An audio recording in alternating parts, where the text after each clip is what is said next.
Bonjour. Bonjour, bonjour. Vous gardez le masque, on peut peut-être l'enlever parce que les micros sont désinfectés, hein, vous inquiétez pas. On a gardé, malgré voilà, on voit que par rapport... Vous étiez là pour la plupart l'année dernière, il y avait 52 000 personnes. Cette année, il y a peut-être moins de capacité. Pedro, je vous laisse mon siège. Si, Pedro. Parce que moi, je suis toujours debout. Mais pas de manque de qualité. C'est ça qui est intéressant. Vous portez le coq pour certains d'entre vous. Un animal volatile, mais ici, les convictions ne le sont pas. Messieurs, pourquoi, Franck Riester, monsieur le ministre, pourquoi est-ce que vous avez tenu à être ici aujourd'hui ? Parce que c'est là que ça se passe aujourd'hui pour les chefs d'entreprise qui ont envie de se projeter dans leur développement en France, mais aussi dans leur développement à l'international. Et nous sommes convaincus, c'est pour ça que je voulais absolument être là, c'est pour ça que le président de la République a tenu un discours fort tout à l'heure avec le président Kenyatta, à dire que notre rebond, notre relance, la prospérité de notre pays et de nos entreprises passe bien évidemment aussi par le déploiement de nos entreprises à l'international, par les exportations, par les implantations à l'international. Oui, on veut se relocaliser un certain nombre de chaînes de valeur. Oui, on veut qu'il y ait davantage de produits fabriqués en France qui soient consommés par nos compatriotes, mais on veut aussi que nos entreprises, que les salariés qui travaillent dans ces entreprises continuent d'avoir une stratégie à l'international. Et pour ça, il faut travailler avec les partenaires de l'équipe de France à l'export, la Team France Export, à commencer par BPI France, à commencer par Business France, les chambres de commerce et d'industrie, le MEDEF, la CPME, toutes les confédérations professionnelles, les fédérations professionnelles, les organisations professionnelles et les postes diplomatiques, c'est-à-dire le réseau diplomatique de la France dans le monde qui sont réunis au service de l'accompagnement et du financement de l'activité des entreprises à l'international. Oui, parce que ce qu'on ne sait pas forcément assez, c'est que la France exporte déjà beaucoup. Je veux dire, on est quand même très présent. Il y a souvent un débat sur le fait qu'on importe beaucoup, mais on exporte beaucoup. Le Made in France, une valeur que vous connaissez peut-être, Pedro, vous y travaillez tous les jours. Oui, c'est très important de savoir que nous avons une industrie, nous la représentons, nous l'arborons avec la French Fab qui est absolument remarquable, qui est appréciée à travers le monde. Et nous avons une culture entrepreneuriale qui est également très appréciée. Travailler avec des Français devient de plus en plus agréable. Ça l'était déjà, on était convaincus, mais les entrepreneurs du monde nous apprécient de plus en plus. À tous les déplacements, à toutes les délégations que nous recevons, on voit quelque chose dans les yeux de nos interlocuteurs. Ils ont envie de France. À nous de leur donner les moyens de comprendre quel pays, comment prioriser, dans quel secteur d'activité, à quel endroit. Nous mettrons les moyens qu'il faut pour qu'ils y arrivent. Monsieur le ministre, vous avez utilisé un mot très important, c'est le mot stratégie. On ne s'improvise pas à l'international. On ne fait pas semblant. On le fait vraiment. C'est la Champions League. On se muscle, on se prépare, on s'entoure avec des moyens réunis dans la Team France Export. Les équipes de Business France avec nous depuis toujours, j'ai envie de dire presque depuis 2012. Nous avons construit un modèle qui a donné naissance à la Team France Export derrière, finalement inspiré de cette expérience-là. Les moyens, la boussole et le carburant, c'est-à-dire l'accompagnement et le financement. Alors justement, Business France, vous êtes partout, c'est un véritable outil finalement pour un entrepreneur qui veut s'exporter. Il y a des codes à avoir dans certains pays et voilà. Business France est là pour les décrypter. Enfin, on pense d'abord que l'export, ça commence dans les territoires. C'est la raison pour laquelle ce maillage avec les partenaires BPI France très présents dans les territoires, avec les chambres de commerce, avec les régions, était vraiment primordial. Si on se prépare bien, on réussit bien à l'étranger, parce qu'encore une fois, on a suivi le bon cursus.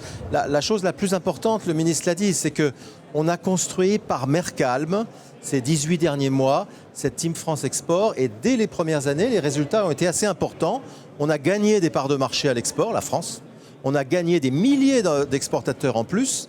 Mais aujourd'hui, alors que la mer est beaucoup plus forte, on est au rendez-vous de la relance, pas avec les mêmes outils, mais avec la même équipe et une ambition encore plus forte de permettre aux entreprises, non seulement, comme a dit le président de la République, de résister, mais comme il a dit surtout, de gagner. Il n'y a pas de raison que la France ne soit pas parmi les gagnants du monde d'après. Et c'est à ça qu'on s'attache aujourd'hui. Alors justement, vous n'êtes pas seul. Il y a aussi Olivier Sergent. Mekatem, vous avez réussi à conquérir l'Afrique avec vos fours à pain. Comment est-ce qu'on fait ?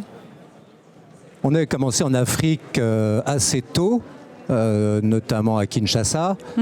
Mais au prix de risques élevés, très élevés. Et vous entendez les risques sécuritaires, c'est ça ? Non, je parlais essentiellement des risques économiques, financiers, sécuritaires accessoirement, mais bon ça, il y a des pays où on sait que ça peut arriver. On a signé en 2015 le premier crédit vendeur export avec Pedro. Avec Pedro. C'est un très bon souvenir. Qui connaît très bien l'Afrique d'ailleurs. Qui connaît bien l'Afrique. On se retrouve souvent en Afrique. Et depuis, on a dupliqué, multiplié l'expérience dans d'autres pays, avec essentiellement la notion d'assurance. Et j'y reviendrai. On ne demande pas à l'État d'investir pour nous. On ne demande pas forcément des aides, même si quelquefois on en a besoin. Mais l'idée d'être backé, d'avoir une assurance, de pouvoir être sécurisé, c'est essentiel. Et le travail que BPI a fait d'accompagnement de ce point de vue-là depuis quelques années est absolument essentiel. En fait, vous aidez à l'audace. Précisément, j'écoutais les thèmes marins, la bourrasque. Eh bien, quand j'ai envie de dire, ceux qui craignent rentrent au port, nous prenons la mer. Et ça, c'est très culturel chez BPI France. C'est ce que nous réunissons avec les camarades de la Team France Export en termes de mental. Et je crois que la notion d'investissement dans le moral de la nation n'a jamais été autant d'actualité. Dans tout ce que nous faisons, et le témoignage d'Olivier en est un éclaircissement, nous mettons un peu de lumière là où il y a du doute, là où il y a de l'incertitude. Nous assurons, nous finançons, nous accompagnons avec tout l'ensemble des partenaires pour que le capital humain, c'est important, soit également à la hauteur des moyens financiers et de la stratégie de l'entreprise. Gilles, oui, et c'est ce qu'on a voulu amplifier dans le cadre du plan de relance export. C'est-à-dire aujourd'hui, il y a des énergies formidables qui sont regroupées dans la Team France Export. Il y a des outils qui fonctionnent. Eh bien, dans cette période-là, augmentons les moyens, augmentons les outils, complétons éventuellement les dispositifs.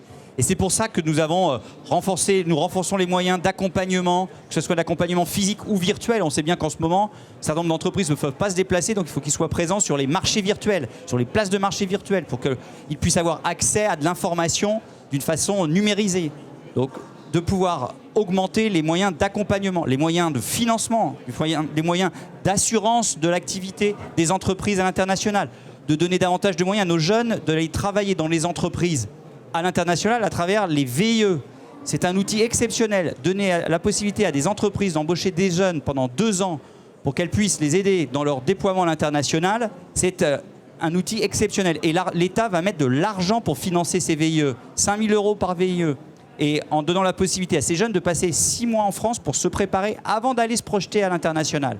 Et puis, on va miser sur ces marques. La French Fab, la French Tech, toutes les marques French Test, French Healthcare, enfin Test France, French Healthcare, toutes ces marques qui sont aujourd'hui le symbole de la réussite française à l'export dans les différents secteurs d'activité.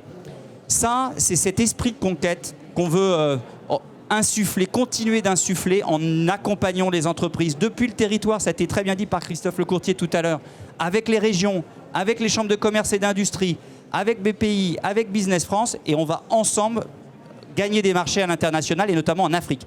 Si vous me le permettez, parce que le succès de l'entreprise qui vient de s'exprimer tout à l'heure est assez révélateur de ce qu'on veut faire. Oui. Vous parliez d'audace. Oui. Eh bien, c'est vrai que même quand on est une petite entreprise, vous n'êtes pas une petite entreprise, ou une moyenne entreprise, on peut tenter l'export, l'expérience à l'export, et on peut tenter l'expérience en Afrique. L'Afrique, c'est un potentiel considérable. Il faut que vous sachiez que la population africaine va doubler d'ici à 2050. Tous les 10 ans, la population des villes africaines double. Tous les 10 ans. Vous imaginez le potentiel qu'il y a en matière de villes durables, en matière de traitement des eaux usées, de l'eau, de la gestion de l'eau, la question des constructions, de la mobilité avec les transports. Et on a des entreprises exceptionnelles dans ces secteurs-là. Des potentiels considérables dans tout ce qui concerne les nouvelles technologies. La French Tech a des perspectives de développement en Afrique considérables. Oser l'Afrique, c'est un des messages que nous voulons faire passer avec ce Big aujourd'hui, avec BPI France, avec Business France et avec les entreprises qui ont réussi en Afrique. D'autant que l'Afrique, c'est vraiment un continent ami. Je veux dire, c'est pour la France, en tant qu'investisseur français, c'est un ami. C'est pas facile, c'est pas immédiat, c'est un potentiel absolument énorme. Si vous me permettez, juste, on égrène et on passe en revue un certain nombre de dispositifs qui vont être très utiles. Mais au-delà de ça, on vit quand même une période un petit peu compliquée. Incertaine. L'énergie qui se dégage d'un événement comme aujourd'hui, des discours que j'ai entendus, le focus sur l'industrie, sur l'export, pour un chef d'entreprise, c'est du bonheur. Il y a 30 ans, c'est motivant. Il y a 30 ans, on rêvait d'un pays sans usines. C'était l'époque du fabless. Aujourd'hui, on remet les usines au centre des préoccupations. On n'a plus l'usine honteuse.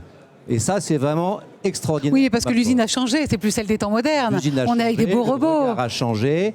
Donc toutes ces mesures d'accompagnement sont essentielles, mais l'ambiance qu'il y a autour de ça donne beaucoup d'énergie et j'espère nous permettra d'attirer de plus en plus de jeunes talents parce que ce dont nous avons besoin dans notre entreprise, ce sont des talents. On en a beaucoup, on en aura toujours besoin de plus. Justement, ça les motive, les jeunes talents, de partir, de franchir la frontière, Pedro, vous qui allez souvent d'ailleurs en Afrique, hein. Je pense que c'est partagé par Christophe qui est à la tête de cette, j'ai envie de dire, qualifiée procédure du VIE, qui n'est pas joli comme terme d'ailleurs, mais cette expérience du VIE, qui est quand même une originalité française. C'est unique, oui. Nos Français qui, dans la culture, souvent parfois décriés, je le disais, comme romantiques, c'est une chance parce que nous savons travailler avec d'autres cultures, parce que nous sommes ouverts. Et je vous garantis que, par exemple, sur le continent africain, nombre de nos interlocuteurs nous disent « les Allemands, j'y arrive pas ». J'arrive pas. Voilà. Je veux des Français parce qu'au moins on se parle, on se comprend. Mais avec les Allemands, ça marche pas. À ce titre, les Allemands viennent nous voir en disant eh bien, vous savez quoi ? Nous avons des outils industriels, vous en avez d'autres. Eh bien, allons-y ensemble avec un double drapeau. Et puis nous allons voir si nous répondons à des projets infrastructurels. C'est aussi important dans la logique d'Europe, de réponse européenne à des enjeux qui sont majeurs sur des domaines infrastructurels et sur des coopérations transfrontalières, par exemple entre la France et l'Allemagne. Mais sur le capital humain, Christophe, je pense que tu me rejoins. Je pense que sur le capital humain, ça a été dit tout à l'heure, l'Afrique, c'est le continent le plus jeune. Il est assez naturel que les jeunes Français essaient d'y tracer leur chemin. Et les jeunes Français, ils sont plus exactement comme ils l'étaient il y a 100 ans.